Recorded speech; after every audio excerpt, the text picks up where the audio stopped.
Hi, my name is Jackson Taylor, and for my final project, I'm going to be taking 3 literary texts and criticisms of said text and connecting them to real planets in our solar system.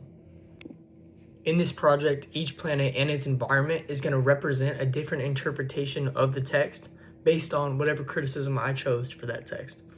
Instead of just diving into the novel or the text itself, I wanted to look at other opinions and look through different lenses to maybe find a hidden meaning or main idea. Since I'm really going to these planets to get all this information, I'm gonna need some equipment. So I got my helmet. Also, to get there, we're gonna need a spaceship. So let's get in. The first planet that we're gonna go to is Mars.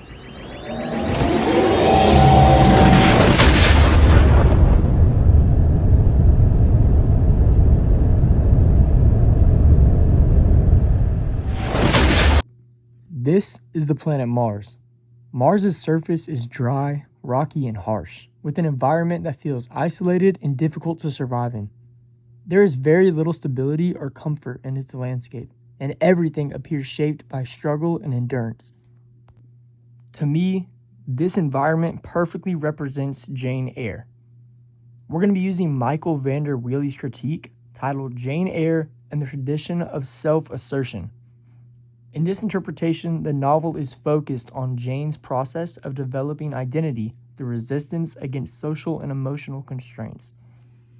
The harsh terrain of Mars reflects the obstacles she faces throughout her life, especially the rigid expectations placed on her because of her class and gender. Just like the planet's unforgiving surface, Jane's world does not offer her comfort or stability, but instead she must learn to survive through persistence and self-definition. The environment highlights how, in Vanderweely's reading, Jane's strength comes from navigating difficulty rather than avoiding it, showing that her identity is formed through continuous struggle and assertion. Alright, the second planet that we're going to be going to is called Neptune. It's pretty far away, so it's going to be a long ride.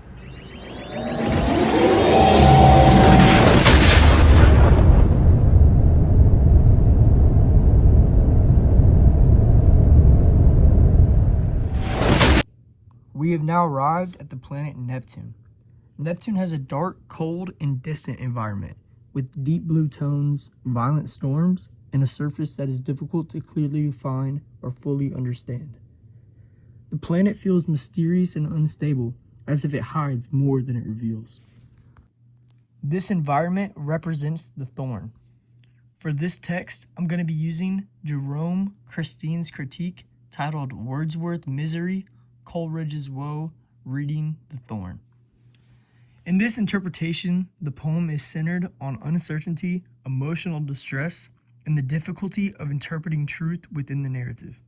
The unclear and shifting nature of Neptune reflects the poem's unreliable storytelling, where the reader is never fully certain of what is real or accurate. The unclear and shifting nature of Neptune reflects the poem's unreliable storytelling, where the reader is never fully certain of what is real or accurate.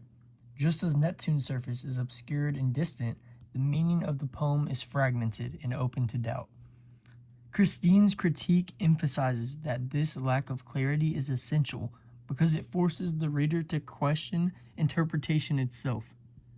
The planet's instability mirrors the poem's emotional and narrative confusion, reinforcing the idea that meaning is not fixed, but constantly shifting depending on your perspective. Last but not least, our third planet is going to be right here on Earth. The Earth is defined by its changing seasons, balanced ecosystems, and constant cycle of growth, decay, and renewal. Its environment shifts over time, moving between warmth, cold, abundance, scarcity, stability, and transformation. I used this planet to represent Goblin Market. The critique I used for this was by Haley Verdi, titled Seasonal Cycles and the Emotions of Faith in Christina Rossetti's Goblin Market and Other Poems. In this interpretation, the poem is shaped by emotional and spiritual cycles rather than fixed meanings.